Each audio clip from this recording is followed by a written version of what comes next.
pagi Bapak Ibu guru hebat. Di sini saya mau membuat aksi nyata, yaitu tentang menyebarkan pemahaman dan penerapan pengalaman budaya positif. Inilah yang kami mau berbagi di sekolah kita. Apa yang sudah kami dapat di pendidikan CGP yang sedang berlangsung dan sedang kami ikuti sekarang, kami mau share. Kita membuat atau menerapkan budaya positif ini di sekolah kita ini. Oke, adapun yang menjadi konsep inti di budaya positif ini ada 8. Yang pertama, perubahan paradigma belajar. Yang kedua, disiplin positif. Yang ketiga, nilai-nilai kebajikan. Keempat, kebutuhan dasar manusia. Kelima, motivasi perilaku manusia. Keenam, posisi kontrol guru. Ketujuh, keyakinan kelas. Dan kedelapan, segitiga restitusi. Di sini di pembelajaran dengan paradigma baru dijelaskan di sini bagaimana itu pembelajaran berdiferensiasi. Jadi ada 2 model pembelajaran yang kita sebenarnya harus ketahui dan kita terapkan di sekolah kita. Tetapi yang mana nanti yang sekarang lebih dominan kita pakai? Yang pertama itu adalah pembelajaran berpusat pada guru. Nah, pembelajaran berpusat pada guru ini adalah kita sebagai pelakunya, sebagai aktrisnya lah kalau boleh dikatakan. Jadi di pembelajaran berpusat pada guru ada kelemahan, ada kelebihan. Nah, kalau kelebihannya mungkin anak-anak lebih mendapatkan ilmu dengan pasti atau lebih cepat karena kita bantu, kita kasih makanannya itu. Itulah kalau dia pembelajaran berpusat pada guru. Kemudian kelemahannya anak-anak menjadi pasif. Nah, inilah yang mau dirubah di paradigma baru ini, pembelajaran paradigma baru. Nah, kita sekarang menuju ke pembelajaran berpusat pada siswa. Nah, kalau dikatakan berpusat pada siswa, pembelajaran berpusat pada siswa, memang banyak dilema, banyak kendala. Karena kita alami di sekolah kita ini, siswanya belum ada belajar, masih kayak sekolah mungkin. Nah, kalau pembelajaran berpusat pada siswa, di sini siswanya yang menjadi pionernya. Jadi siswa yang aktif. Kelemahannya itu dia, gurunya bukannya jadi tidak aktif, tidak kreatif, bukan, tapi lebih sedikit memberikan boleh dikatakan sebagai masukan atau apalah saya katakan. Siswanya sudah lebih dulu lah di depan, itulah karena. Jadi kolaborasinya itu ada sedikit kesenjangan. Tetapi yang mau kita sematkan adalah pembelajaran berpusat pada siswa. Oke, selanjutnya ini adalah profil pelajar Pancasila. Mungkin agak kabur. Nah, profil pelajar Pancasila ada 6 dimensi. Yang pertama itu berketuhanan ya, berketuhanan, bertakwa dan berketuhanan. Kemudian berkebinekaan global. Kemudian ada mandiri, bergotong royong, bernalar kritis dan kreatif. Nah, sebelum kita lanjutkan ke stimulus respon tentang dunia dan teori kontrol, saya mau coba tanya, tadi agak vakum kita kan Bu. Tadi pembelajaran yang 2 itu, pembelajaran yang kita sudah ketahui itu, saya mau dengarkan lagi dari pendapat orang ibu tadi, bagaimana itu pembelajaran yang berpusat pada siswa dan pembelajaran yang berpusat pada guru. Adakah kira-kira ibu yang masih kasih pandangan yang lain dari yang saya sudah sampaikan tadi? Saya Bu. Oke, pembelajaran berpusat pada guru adalah penempatan guru sebagai satu-satunya sumber pembelajaran, guru sebagai satu-satunya media belajar mengarahkan murid-muridnya ke arah yang diharapkan. Itu pembelajaran berpusat pada guru. Ya, betul sekali ya Bu. Kurang lebihnya tadi seperti itu yang saya maksud. Oke, boleh kasih tepuk tangan untuk Tina. Nah, kalau di kelas ini jadi 100 lebarnya ya Bu. Oke, kalau pembelajaran yang berpusat pada siswa, yang bagaimana kali itu kira-kira mereka bisa? Oh ya Pak Poltas, Pak. Kalau pembelajaran siswa adalah pendekatan yang berpusat pada kebutuhan, pertama yang kedua minat, yang ketiga bakat, dan terakhir itu nilai diri dalam siswa. Itu berpesan. Oke Pak, betul sekali Pak, nilai 100 juga ya Bapaknya ya. Terima kasih atas pendapatnya, tambahan dari apa yang sudah saya sampaikan tadi. Nah, berhubungan itulah ini di teori kontrol dan teori ya di stimulus ini ya. Jadi mengubah paradigma stimulus respon ke pendekatan teori kontrol. Nah, di stimulus respon ada realita, kebutuhan ya. Kemudian kalau di teori kontrol itu realita, tapi kebutuhan itu berbeda-beda. Kebutuhan saya dengan mungkin Pak Volta berbeda ya. Jadi di sinilah yang dimaksudnya itu bagaimana cara kita memberikan stimulus kepada orang yang berbeda, karakter yang berbeda. Jadi pendekatannya itu berbeda. Kita harus lakukan hal yang berbeda. Kalau dikatakan banyak trik ya harus itulah yang dilakukan. Kemudian semua orang melihat hal yang sama. dengan yang realita tadi. Yang ketiga, Nanti sama saya katakan. Oh, saya nanti bisa ngomong dulu. oh ya, nah, itu konsekuensi dari tidak mengerjakan PR-nya tadi. Kalau di sekolah untuk siswa, kita guru selalu memonitor murid, ya pasti sedikit banyak pasti kita alami lah konsekuensi. Nah, istilah baru di restitusi apa itu? Proses menciptakan kondisi bagi murid untuk memperbaiki kesalahan. Jadi bukan kasih hukuman, bukan kasih konsekuensi. Kalau kita kasih hukuman, anaknya nggak berubah, udah selesai dihukum, udah selesai satu hukuman, besok kasus baru. Jadi kalau di restitusi itu kita diminta bagaimana kita mengarahkan anak ini tidak mengulangi lagi betul-betul dari kesadaran dia, memang kembali ke internal dia, ya. Oke, jadi dia betul menyadari akan kesalahannya, jadi dia memperbaiki. Kemudian yang kedua, proses kolaboratif yang mengajarkan murid dan mencari solusi. Kita di sini sebagai amo, sebagai panutan, sebagai penuntun. Nah, berat memang terlepas dari keluarga, dari latar belakang berbeda-beda, pasti kita butuh proses.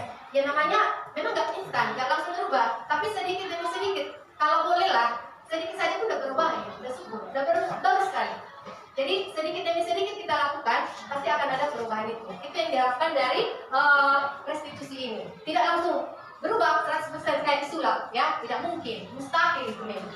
Jadi mari kita ingat bahwa hukuman yang kita berikan bukan hukuman namanya, tapi dari arah restitusi. Bisa ya Bapak Ibu? Oke, jadi restitusi lah yang kita pakai. Oke, restitusi kita hari ini mungkin boleh itu kita pakai istilahnya. Jangan hukumannya, konsekuensinya ya, kita rubah lah itu sedikit-sedikit mulai dari pemaparan yang saya bagikan hari ini. Oke, lanjut Ibu. Oke, ini adalah selanjutnya posisi kontrol seorang guru. Nah, apakah kita sadar selama ini kalau posisi kita itu sebagai guru, kita tahu nggak apa? Mungkin kita kadang nggak terlalu memikirkan itu ya. Saya pun sebelum mengikuti pendidikan CGP, saya nggak tahu kalau memang ada posisi kontrol seorang guru. Ya saya pikir saya mengajar lah, ya kan, menuntun anak-anak pastinya. Tapi kalau secara mendetail begini, setelah hari ini saya mau sendiri ke Bapak Ibu, karena lima-limanya sering saya lakukan, sering. Karena udah 12 tahun lebih kan, sekitar 12 tahun, semua ini saya jalani. Tetapi ada nanti di sini poin yang mau diharapkan. Yang manakah itu yang seharusnya lebih dominan kita pegang? Jangan penghukum, ya, jangan penghukum. Jadi di sini posisi kontrol seorang guru itu ada penghukum, ada pembuat merasa bersalah, ada teman, pemantau dan manajer. Oke, contoh penerapan. Ini ada kasus. Udah saya langsung angkat sebuah kasus. Siswa tidak memakai atlet lengkap saat upacara bendera. Nah, kalau kita lakukan ini, Bapak Ibu pasti di barisan berhasil. Kemudian ada hukuman. Apa hukumannya? Nah, kalau kita sebagai posisi penghukum, di sini saya buat hormat pada bendera selama 1 jam. Menghormat bendera. Itulah kalau sebagai posisi penghukum. Posisi kita itu sebagai penghukum lah itu kalau hal ini kita lakukan kepada anak. Kemudian berapa kali ibu bapak harus memberitahu kamu selalu saja mengecewakan ibu bapak. Kalau ada lontaran kalimat kita seperti ini, berarti di sini kita itu sebagai pembuat merasa bersalah. Anak-anak akan dulu dan merasa bersalah. Saya kayak itu. Nah, kalau ada kata-kata kamu sudah melanggar, oke, itulah dia. Kemudian kalau ini kata-kata kita yang pertama bilang, ayo dong, ikuti aturan sekolah, tolong bantu ibu atau bapak ya, lain kali jangan sampai berbuat ini lagi. Ini lebih mengarah kepada teman, bahasanya lebih ke bahasa teman gitu, lebih dekat. Iya, lebih friendly ya kepada siswa tersebut. Kemudian kamu sudah melanggar peraturan sekolah, kamu tahu konsekuensinya, besok silakan beri atribut dan jangan ulangi lagi. Kalau ada kata-kata seperti ini kita lontarkan kepada anak, berarti kita memantau, kita melihat saja. Oke, kau kesakimu, tahu itu salah. Kita itu sebagai posisi pemantau. Nah, itu saja. Dan yang terakhir, apakah kamu tahu kesalahanmu? Kira-kira bagaimana kamu memperbaiki kesalahanmu? Nah, inilah manajer. Jadi kita dikasih tahu kesalahan dengan bahasa yang positif, tapi diminta kita berpikir apa yang harus kita lakukan atas kesalahan kita itu. Dan inilah yang diharapkan sebenarnya. Kita itu posisi kita itu sebagai seorang itu harusnya manajer. Nggak usah menghukum lagi, nggak usah merasa bersalah. Tapi ini saya lihat antusias semua. Ini bisa nggak ya?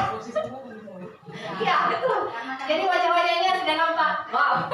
Karena kan Bu, ini semuanya dilakukan di kelas. Iya, betul sekali Bu. Saya juga sudah mengakuinya tadi kan Bu. Selama ini semua ini saya buat memang. Setelah melihat pemaparan seperti ini kemarin, akhirnya agak miris juga ya. Oke, jadi posisi manajer lah yang kita diharapkan ke depannya setelah perubahan atau paradigma baru ini. Oke, baik. Posisi murid. Mempersilahkan murid mempertanggungjawabkan perilakunya dan mendukung murid agar dapat menemukan solusi atas permasalahan sendiri. Ya, dan itu kita kembalikan jadi kritis dia. Posisi manajer mengacu pada institusi yang dapat menjadikan murid sebagai manajer bagi dirinya sendiri, sehingga tercipta identitas positif berhasil pada diri murid itu sendiri. Ini hanya menegaskan saja. Ya, Ibu lihat tadi kamu marah-marah dan menangis. Apa sebenarnya yang terjadi, nak?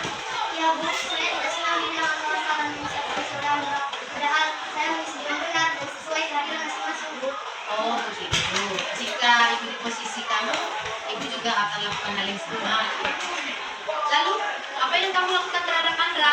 Saya marah-marah Bu, sebenarnya bahwa saya tidak setia dan berbalik sama menangis. Oh begitu ya. Kamu nggak begitu karena ada alasannya ya? Ya Bu, saya tidak terima lah Bu, kata-kata hasilnya. Baiklah, wajarlah kamu marah dan menangis karena dituduh yang tidak sesuai yang kamu lakukan. Ibu bisa paham perasaanmu yang sampai marah dan menangis. Nah, coba kita pikirkan tindakan yang marah-marah dan membentak orang lain. Sesuai nggak keyakinan kelas kita? Tidak Bu. Oke, kalau begitu keyakinan kelas mana yang sudah kamu langgar? Menghormati Bu. Ya, betul. Menurut kamu, apakah menghormati teman itu penting atau tidak untuk kamu? Oke, jadi kalau menurut kamu itu penting, keyakinan apalah yang harus kamu lakukan pada saat marah? Harus bersabar. Oke, kamu bersedia memperbaiki kesalahanmu, Imelda? Bersedia Bu. Apa yang harus kamu lakukan untuk memperbaiki kesalahanmu itu? Saya akan bersabar, tidak boleh cepat marah, dan kalau perlu, melakukan kepada beberapa pelajaran di bawah kelas. Betul sekali, Imelda. Tetap semangat ya. Nah, sekarang silakan kembali ke kelas. Baik Bu, permisi ya Bu. Oke. Selamat pagi, kelas 74. Oke, baik. Hari ini, pada kesempatan yang baik ini, kita akan membuat yang namanya kesepakatan ke kelas. Kemarin kita sudah buat, tapi ini kita mau merefresh kembali apa yang sudah kita sepakati dan bisa kita tuangkan nanti menjadi sebuah keyakinan kelas. Nah, kalau kesepakatan memang mau ngasih tahu apa itu perbedaan kesepakatan dengan keyakinan kelas. Kalau kesepakatan itu adalah semua yang ada dalam pendapatmu, dalam pikiranmu, dan kemudian nanti kamu akan tuangkan di sticky notes. Saya akan memberikannya, Mem akan memberikannya. Kamu akan menuangkan apalah yang menjadi peraturan di kelas kita untuk bulan ini sampai beberapa bulan ke depan atau satu semester ini atau bahkan kamu pikirkan apa yang perlu kita buat sebagai acuan, sebagai peraturan di sini. Yang namanya peraturan, saya sekolah kan ada peraturannya kan? Nah, seperti itulah yang kalian. Jadi ini adalah ruang kecilnya, stok kecilnya. Kalau peraturan sekolah untuk seluruh siswa yang ada di sekolah ini. Kalau ini adalah untuk kita yang ada di kelas 74, ya. Jadi apalah kira-kira yang menjadi atau yang bisa kita buat nanti menjadi peraturan di kelas kita ini. Nah, kamu tuangkanlah itu, ya kan? Nah, setelah kamu tuangkan nanti kita akan tempel di sini.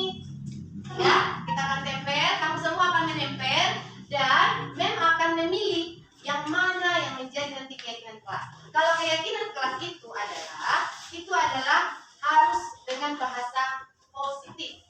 Kalau positif itu kan tidak boleh, jangan, tidak ada bahasa seperti itu. Tapi yang ada di situ adalah bahasa yang menyatakan mengerjakan, melakukan. Jadi semuanya itu ajakan yang positif, tidak ada yang negatif. Itulah nanti yang kita rumuskan dari kesepakatan itu menjadi keyakinan kelas. Bisa dimengerti? Ya. Oke, baik. Sekarang memang membagikan ini sticky notes-nya. Kamu nanti akan menempel. Ini adalah yang di belakangnya. Jadi itu di belakang ya. Jangan ditulis di sini karena ini yang ditempel nanti ya. Bisa dilihat?